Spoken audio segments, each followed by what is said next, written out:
Hi everyone. If you find the lower platen of your Delclynee machine difficult to slide in and out, it's likely due to a worn slide rail wheel. In this video, I'll show you how to replace it quickly. Start by removing the cushion pad.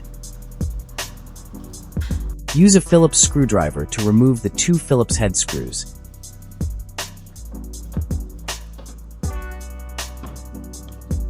Then slide the wheel assembly out while supporting the lower platen with your other hand.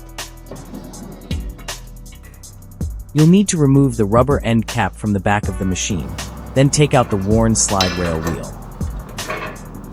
As you can see, it's already deformed and needs replacement. Next, slide the new wheel into the track from the rear.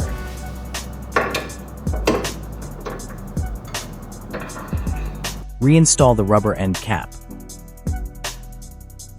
Align it with the screw holes and tighten the screws. That's all there is to it.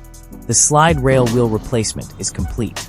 Now the lower platen slides smoothly and locks securely again. And remember, if you need a replacement wheel, we'll ship it to you for free. Just reach out to our support team.